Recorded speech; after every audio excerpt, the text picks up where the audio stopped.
Salut, je m'appelle Hélène. J'ai regardé une vidéo sur cette chaîne où une fille disait « Mes parents aiment ma petite sœur plus que moi » et se plaignait de la façon dont il traitait sa sœur mieux qu'elle. J'ai été très touchée par l'histoire de cette fille parce que je vis quelque chose de similaire. Mais dans notre maison, il n'y a que ma mère qui fait de la discrimination entre ses enfants. Mon père ne ferait jamais une telle chose. L'objet de l'affection de ma mère, celui qu'elle aime le plus, c'est mon frère Adam. Mais ne vous méprenez pas. Je ne pense pas que ce soit la faute de mon frère. C'est celle de ma mère. Je ne sais pas pourquoi, mais elle est très tolérante et affectueuse envers Adam. Mais avec moi, elle me donne des ordres et me critique tout le temps. Pour ma mère, mon frère est toujours la priorité. Moi, par contre, je passe après. Par exemple, ça, c'est l'ancien téléphone de mon frère. C'est celui que j'utilise actuellement. J'ai presque fini le lycée, mais mes parents ne m'ont toujours pas acheté de nouveau téléphone. Ils m'ont toujours donné un de leurs anciens téléphones. Le mois dernier, ils ont acheté à Adam un téléphone tout neuf et j'ai récupéré son ancien. Même s'il a 5 ans de moins que moi, c'est moi qui reçois les objets de seconde main. Normalement, c'est censé être l'inverse. Donc je suppose que ça fait de moi une exception. Comme je l'ai dit au début, mon père nous aime vraiment, mon frère et moi. Il ne nous traite pas différemment. Mais il travaille beaucoup et n'a pas trop de temps libre. C'est donc ma mère qui est chargée de choisir tous nos cadeaux. Je vais dresser la liste de tous les cadeaux que ma mère nous a récemment offerts. Vous pourrez ainsi mieux comprendre ce que je vis. 1. Un ordinateur portable pour mon frère, un micro de karaoké pour moi. Oui, un micro de karaoké. Quand je lui ai demandé « Pourquoi tu m'as acheté ça ?», ma mère m'a répondu « Tu chantes toujours pour toi-même dans ta chambre. » C'est pour ça que j'ai pensé que ça te plairait. 2. Un super vélo pour Adam. Un livre sur Albert Einstein pour moi. L'explication de ma mère est que j'adore lire. Oui, j'adore lire. Mais vous ne trouvez pas ça injuste que mon frère ait un vélo et moi un livre? Et enfin, un smartphone super cher pour mon frère et une bougie parfumée à la cannelle pour moi. Je répète, un smartphone pour mon frère, une bougie pour moi. J'ai été choquée quand on a ouvert nos cadeaux. Mon visage était rouge de colère quand j'ai dit « Maman, c'est une blague !» Ma mère a fait semblant d'être vraiment surprise et a dit avec colère « Hélène, tu adores la cannelle. Ta chambre sentira super bon. » Ah, tu exagères. Tu n'es jamais satisfaite. Je ne peux rien dire, même si je suis toujours traitée injustement. Pourquoi? Parce que ma mère pense qu'elle peut me marcher sur les pieds, juste parce que c'est ma mère. Elle me fait taire à chaque fois sans même écouter ce que je dis. Elle ne me laisse jamais lui répondre. Elle a toujours raison parce qu'elle est la mère. Elle est plus intelligente que tout le monde parce qu'elle est la mère. Elle est la seule à savoir ce qui est juste parce qu'elle est la mère. Je peux vous donner 1000 exemples d'elle nous traitant différemment. Par exemple, elle pense qu'Adam est doué dans tous les domaines possibles et bien sûr, elle l'encourage tout le temps. Mon frère regarde quelques vidéos d'échecs sur YouTube, alors ma mère sort et lui achète un joli jeu d'échecs. Ou bien il voit son ami jouer de la guitare et en veut une aussi, alors elle lui en achète une tout de suite. Ce qui se passe à chaque fois, c'est qu'Adam les oublie au bout de quelques jours et passe à autre chose. Et pourtant, ma mère continue de lui acheter de plus en plus de choses. Mais quand il s'agit de moi, elle fait exactement tout le contraire. Depuis que je suis petite, j'adore dessiner. Je pense que je suis même plutôt douée. Pendant un moment, je m'intéressais à la peinture à l'huile. Je regardais des tutoriels de peinture à l'huile sur YouTube toute la journée, l'un après l'autre. Même si je demandais sans cesse à ma mère de m'acheter du matériel, elle ne l'a jamais fait. J'ai donc économisé mon argent de poche et j'en ai commandé. Une fois que le matériel est arrivé, j'ai commencé à faire des essais sur la toile. Quand ma mère est entrée dans ma chambre, elle a vu les tubes de peinture à l'huile, les pinceaux et la toile. Elle a ri et m'a dit « Tu ne penses pas que c'est un peu trop pour quelqu'un qui ne sait dessiner que des bonhommes bâtons ?» Ok, je sais que je ne suis pas Frida Kahlo. Mais vous ne trouvez pas que c'est tout simplement méchant de dire ça à sa fille? Elle me traite ainsi depuis si longtemps que je me demandais si toutes les mères étaient comme ça. Et j'exagère à peine. Mais mes amies ont des relations assez normales avec leur mère. Elles s'entendent très bien. Certaines sont même amies avec leur mère. Ma mère, par contre, me critique tout le temps. Mes hobbies, mes vêtements, les séries que je regarde, ce que je mange. Elle critique toujours tout ce que je fais, littéralement tout. Elle me surveille tout le temps. C'est comme si elle voulait absolument trouver de quoi me critiquer. Vous savez ce qui est le pire? Je pense que ma mère se comporte de cette façon à cause de la discrimination de genre. Ça veut dire qu'elle n'aime pas plus mon frère parce qu'il est plus jeune, mais parce que c'est un garçon. Je peux aussi vous donner des exemples de ça. Par exemple, même si je veux vraiment aller à l'université, mes parents n'ont pas l'intention de m'y envoyer. Mais même si mon frère n'a que 12 ans, on sait déjà qu'il étudiera à l'université, le génie chimique. Vous savez pourquoi? Car mon père possède une entreprise qui produit des ustensiles de cuisine en plastique. Ma mère veut qu'Adam étudie le génie chimique pour qu'il puisse diriger l'entreprise plus tard. Vous voyez donc que ma mère prépare mon frère à reprendre l'entreprise familiale à terme. Et elle ne pense pas que je pourrais le faire. Parce que ma mère pense qu'une usine ne peut être dirigée que par un homme, c'est-à-dire mon frère. Je sais très bien que la vraie raison est la discrimination de genre. Mais ma mère ne l'accepte pas. Une fois, quand on parlait de l'université, elle a dit « Chérie, malheureusement, je ne suis pas sûre que tu réussirais à l'université. » J'ai demandé « Maman, pourquoi tu dis ça ?» Comme si elle ne voulait pas me contrarier, elle a dit « Tu sais pourquoi. » « De quoi tu parles ?» J'ai insisté. Et elle a répondu « Tu as oublié le test ?»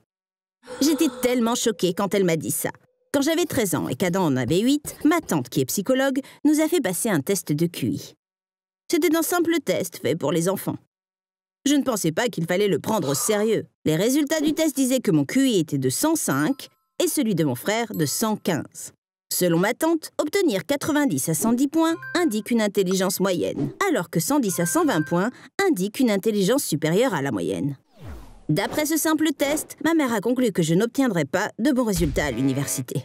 Selon elle, seul mon frère pourrait aller à l'université, parce qu'il a une intelligence supérieure à la normale. Donc, si pour une raison ou une autre, j'avais obtenu moins de 90, ma mère aurait pensé que j'étais bête. Je me suis énervée contre ma mère, après ce qu'elle a dit à propos du test de QI. Et malheureusement, j'ai fait quelque chose que j'ai regretté plus tard. Quelque chose qui ne me ressemble pas. C'est la première fois que je l'admets. Je suis allée aux toilettes et j'ai pensé à ma mère disant « Tu ne pourras pas aller à l'université parce que tu n'es pas aussi intelligente que ton frère. » Ça m'a vraiment blessée qu'elle puisse penser ça. J'ai commencé à pleurer. En me regardant dans le miroir, j'ai remarqué la brosse à dents de ma mère. Alors je l'ai prise et je l'ai trempée dans la cuvette des toilettes. J'ai cru que je punissais ma mère. C'était quelque chose que je n'aurais jamais dû faire et que j'aimerais ne jamais avoir fait. Ma mère s'est probablement brossé les dents avec cette brosse à dents ce soir-là. Après m'être couchée, j'ai profondément regretté ce que j'avais fait. Je me suis levée, je suis allée à la salle de bain et j'ai nettoyé sa brosse à dents. Contrairement à ma mère, ma grand-mère nous aime autant, Adam et moi. Pour nos anniversaires, elle nous achète les mêmes cadeaux. Quand elle nous donne de l'argent, elle nous donne à tous les deux la même somme. J'aimerais que ma mère soit plus comme sa propre mère. Une fois, ma grand-mère, ma mère et moi, nous sommes allés faire du shopping. On devait acheter des robes pour le mariage de ma cousine. On est entré dans un magasin pour chercher une robe pour moi. J'ai choisi 3 robes à essayer. Pour chaque robe, je sortais de la cabine pour les montrer à ma mère et à ma grand-mère pour voir ce qu'elles en pensaient. Pendant que ma grand-mère faisait des commentaires, ma mère n'a pas dit un mot. Quand j'ai montré la dernière robe, j'ai dit « Maman, tu n'as rien dit. » Vous savez ce qu'elle m'a dit? « Hélène, malheureusement, aucune robe ne te va bien. Ne sois pas triste, ce n'est pas de ta faute. Physiquement, tu as pris les gènes de ton père. Personne du côté de ton père n'est beau, peu importe ce qu'il porte. Ton frère, par contre, a hérité de mes gènes. Tout lui va, donc c'est facile de faire du shopping pour lui. Je pense qu'on devrait accepter ça comme un fait et ne plus perdre de temps à faire du shopping pour toi. » Oui, c'est exactement ce que ma mère a dit. Et évidemment, ma grand-mère et moi étions choqués. En essayant de cacher sa colère, ma grand-mère a dit « Pourquoi es-tu si méchante? Hélène est une très jolie jeune fille. Elle est très belle, peu importe ce qu'elle met. Tu dois avoir un problème aux yeux. » Puis elle s'est tournée vers moi et m'a dit « Ma Hélène chérie, les 3 robes te vont très bien. On les prend toutes. Je vais à la caisse pour payer. Tu pourras décider plus tard laquelle porter au mariage. » Comme je m'étais habituée au comportement de ma mère, je ne me suis pas trop énervée ce jour-là, mais ma grand-mère était furieuse. Les amis, ça fait vraiment du bien de vous raconter tout ça. Merci beaucoup d'avoir écouté mon histoire. C'est vraiment injuste que les parents favorisent un enfant plutôt qu'un autre. Je suis sûre que certains d'entre vous vivent une situation similaire. En écrivant votre expérience, vous vous sentirez beaucoup mieux. J'attends vos commentaires. À bientôt! Salut les amis, je m'appelle Amélie. Je suis atteinte d'une maladie génétique extrêmement rare. Cette maladie est si rare qu'il n'y a que 400 cas connus dans le monde entier. Et je suis l'une d'entre eux. Je suis sûre que vous serez choqués en découvrant ce que c'est. Vous ne le croirez peut-être même pas. Au fait, vous pouvez vous abonner à cette chaîne dès maintenant si vous voulez savoir quand de nouvelles vidéos sont postées. Et si vous aimez mon histoire, n'oubliez pas d'aimer cette vidéo. Tout d'abord, je veux vous parler de ce qui m'est arrivé quand j'avais 6 ans, parce que c'était la première fois que mes parents ont réalisé que quelque chose n'allait pas. Il y avait une forêt près de l'endroit où nous vivions. Parfois, nous allons y camper. Lors d'une de ces sorties, alors que ma mère préparait le dîner, mon père et moi sommes allés chercher du bois pour allumer le feu. Soudain, on a entendu ma mère crier. Évidemment, mon père est retourné vers elle en courant. Il s'est avéré qu'un énorme serpent avait grimpé sur la table et se tenait là, juste à côté de la nourriture. Mon père a dit à ma mère « Chérie, ne panique pas, je vais m'en débarrasser tout de suite. » Mais tout ce qu'il a pu faire, c'est essayer de repousser le serpent en faisant des bruits étranges. Entre-temps, j'avais remarqué que le serpent était à côté du gâteau au chocolat. Alors, sans même y penser, je me suis approchée du serpent et je l'ai attrapé par l'arrière de la tête. Puis je l'ai jeté au loin pendant que mes parents me regardaient avec incrédulité. Le serpent était probablement aussi choqué qu'eux. Il a rapidement disparu dans la forêt. Quand ma mère a crié « Qu'est-ce que tu as fait ?» J'ai juste dit « Il allait manger notre gâteau !» Bien sûr, ce que j'avais fait était incroyablement dangereux. Si le serpent m'avait mordu, j'aurais pu tomber malade ou même mourir. Alors comment avais-je pu faire quelque chose d'aussi courageux alors que je n'avais que 6 ans? Je l'ai fait uniquement car je suis incapable de ressentir la peur. Je n'ai peur de rien. Ça peut sembler bien quand je le dis comme ça, mais c'est une maladie génétique et ce n'est certainement pas quelque chose à envier. Les gens ont 6 émotions. 1, la joie. 2, la tristesse. 3, le dégoût. 4, la surprise. 5, la colère. Et 6, la peur. Toutes ces émotions sont créées par le cerveau. Le cerveau décide quelle émotion on doit ressentir en fonction de la situation dans laquelle on se trouve. Mais que se passe-t-il si votre cerveau n'est pas familier avec l'une de ces 6 émotions? Exactement. Vous ne pouvez pas la ressentir. C'est le problème avec les gens comme moi. Notre cerveau ne sait tout simplement pas ce qu'est la peur. Ça signifie que je suis la personne la plus intrépide que vous pouvez rencontrer. Mais ce n'est pas quelque chose dont je peux être fière. Parce qu'être sans peur est beaucoup plus dangereux que vous ne pouvez l'imaginer. À cause de ça, des choses désagréables m'arrivent. À plusieurs reprises, j'ai même été confrontée de près à la mort. Il y a un parc non loin de mon école. Parfois, mes amis y vont après l'école pour s'asseoir et discuter. Une fois, un homme a arraché un sac à main d'une femme assise sur le banc à côté de nous et a commencé à s'enfuir. Quand il est passé devant nous, je lui ai fait un croche-pied. L'homme a trébuché et est tombé à plat ventre et le sac lui a échappé. Bien sûr, elle était très heureuse de ce que j'avais fait. Elle m'a remercié encore et encore. Mais en même temps, ce que je venais de faire était bien trop dangereux pour quelqu'un de mon âge. L'homme aurait pu avoir un couteau ou même un pistolet. Et il aurait pu me blesser de tant de façons pour l'avoir entravé. Ce jour-là n'est qu'un exemple parmi d'autres du genre de situation dangereuse dans laquelle mon trouble pouvait me mettre. Alors, ai-je pu changer mon comportement suite à ça? Bien sûr que non. Comme je ne sais pas ce qu'est la peur, les mauvaises expériences n'ont malheureusement aucun effet sur moi. Peu importe ce que je vis, je continue à agir sans peur. Vous pourriez dire « D'accord, tu n'as peut-être pas peur, mais tu devrais utiliser ta tête. Dans de telles situations, protège-toi même si tu n'as pas peur. » Malheureusement, ce n'est pas possible. J'ai entendu dire que, normalement, quand les gens ont peur, leur cœur bat très vite. Ils ont le souffle court et leurs paumes deviennent moites. Je ne comprends pas que je devrais avoir peur parce que rien de tout ça n'arrive à mon corps. D'ailleurs, je ne suis pas stupide. Mon QI est dans la moyenne. Je n'ai pas non plus de problème de mémoire. Je n'oublie pas les mauvaises choses qui m'arrivent. Mais malgré tout, quand je vois une grosse araignée, je l'attrape à main nue sans même y penser. Ça ne me va pas à l'esprit de me protéger car mon cerveau ne me signale pas que j'ai peur. C'est pour ça que je peux faire toutes ces choses qui peuvent vous paraître insensées. Bien sûr, il existe des gens courageux. Mais, comme vous l'avez compris, ce trouble est différent d'être courageux. C'est bien plus que ça. Par exemple, avant de traverser, on devrait vérifier s'il y a des voitures qui arrivent. Les gens comme moi ont même des problèmes avec quelque chose d'aussi basique. Malheureusement, la plupart du temps, je traverse sans regarder. Je vais vous dire un truc encore plus étrange. Vous approchez-vous des animaux sauvages en sachant qu'ils pourraient vous déchiqueter? Des gens comme moi pourraient le faire. Pendant ma première année de collège, on a fait une sortie de classe au zoo. Au bout d'un moment, on est arrivé à l'enclos des tigres. On a vu qu'il y avait 2 tigres adultes et un petit avec eux. Le petit tigre était, bien sûr, super mignon. Soudain, j'ai eu une envie irrésistible de le caresser. Il y avait un mur et un fossé qui nous séparaient des tigres. Je me suis dit que je pouvais sauter en bas, traverser le fossé à la nage et caresser ce petit tigre autant que je le voulais. J'ai donc décidé de le faire et j'ai commencé à grimper par-dessus le mur. Heureusement, la professeure a vu ce que je faisais et a pu m'attraper avant que je ne saute en bas. « Amélie, qu'est-ce que tu fais? Tu es folle !» a-t-elle crié. Comme je ne pensais pas avoir fait quelque chose de mal, j'ai essayé de m'expliquer en disant « Je voulais juste caresser le petit, puis partir. » Après cet incident, mes parents m'ont emmenée chez un thérapeute. Ils savaient que j'étais une enfant courageuse, mais là, c'était un peu trop. Le thérapeute m'a posé beaucoup de questions sur des incidents similaires qui m'étaient arrivés dans le passé.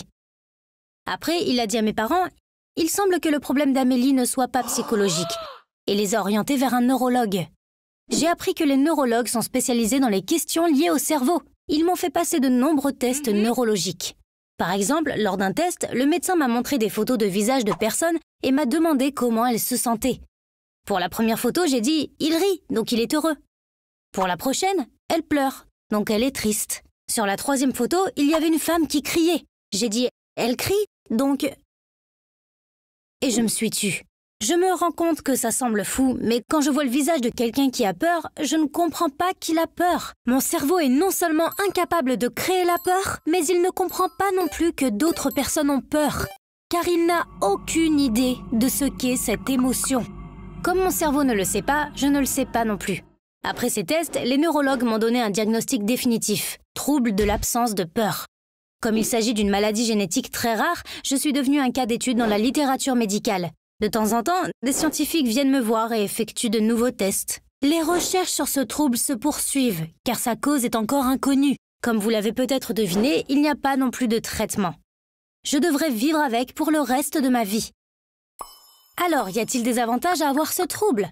Heureusement, oui. Je n'éprouve aucune des craintes qui rend la vie plus difficile aux gens. Par exemple, je n'ai jamais eu peur de passer des examens. Et ça a toujours eu un effet positif sur mes notes.